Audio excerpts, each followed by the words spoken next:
عزیزوں اور دوستو، السلام علیکم ورحمۃ وبرکاتہ۔ حضرات، دین سے متعلق کچھ باتیں آپ کی خدمت میں پیش کرنے کی کوشش کر رہا ہوں، جس کا عنوان ہے پڑوسی کا حق۔ تو یہ شروع کرتے ہیں۔ بسم اللہ الرحمن الرحیم۔ جو لوگ ہمارے پڑوس میں رہتے ہیں، مسلمان ہوں یا غیر مسلم، وہ ہماری خیر خواہی اور حسن سلوک کے اوروں کے مقابلے میں زیادہ مستحق ہیں۔ قرآن مجید میں عزیز پڑوسی اور غیر عزیز پڑوسی دونوں کے ساتھ حسن سلوک کا حکم دیا گیا ہے۔ احادیث میں واضح ہوتا ہے کہ پڑوسی کے ہم پر غیر معمول حقوق ہیں۔ ما زال جبریل یوصینی حتی ظننت انہ سیورثہ، یعنی بخاری شریف کی اور مسلم شریف کی حدیث میں، جس کا ترجمہ ہے جبرائیل مجھ سے پڑوسی کے بارے میں برابر تاکید کرتے رہے، یہاں تک کہ مجھے خیال ہوا کہ وہ اسے ترکے کا مستحق ٹھہرا دیں گے۔ ایک اور حدیث میں ہے، ان ابی ہریرہ قال رسول اللہ واللہ لا یؤمن واللہ لا یؤمن قیل من یا رسول اللہ قال الذین لا یامن جارہ بوائقہ۔ بخاری اور مسلم کی حدیث میں ہے، جس کا ترجمہ ہے، ابو ہریرہ رضی اللہ تعالی عنہ سے روایت ہے کہ رسول اللہ صلی اللہ علیہ وسلم نے فرمایا، بخدا وہ مومن نہیں ہے، بخدا وہ مومن نہیں ہے، بخدا وہ مومن نہیں ہے۔ پوچھا گیا کہ کون اے اللہ کے رسول؟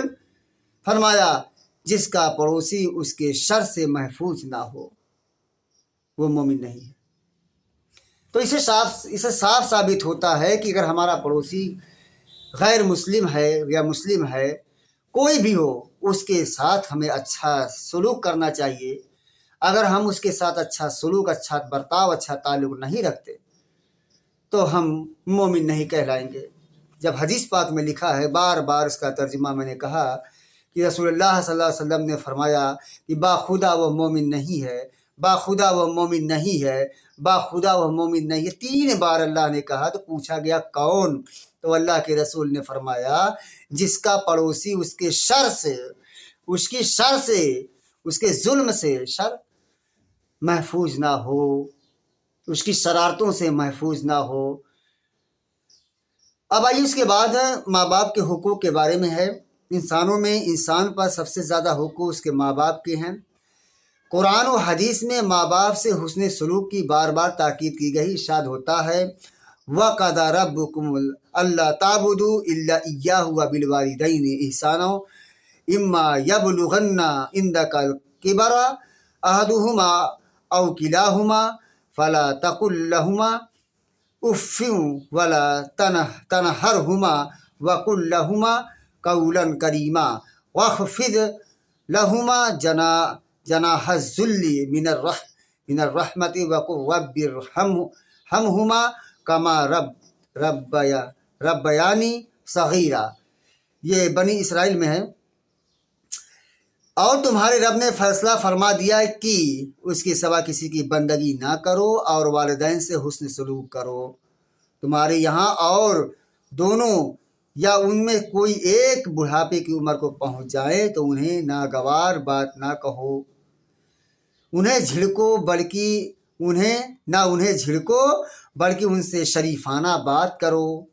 رحمت و شفقت سے ان کے لیے عاجزی کے بازو جھکا دو اور کہو، اے میرے رب، ان پر رحم فرما جس طرح انہوں نے مجھے بچپن میں پالا ہے۔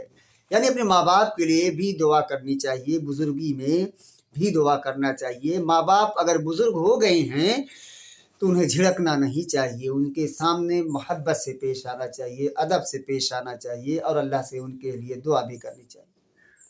یہ ہے ضروری۔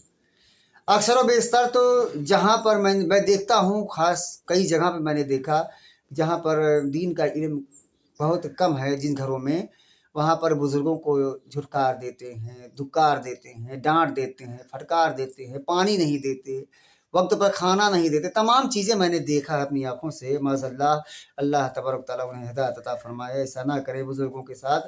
تو میں بتانا چاہتا ہوں کہ اپنی ماں باپ کے ساتھ اچھا سلوک کرنا چاہیے۔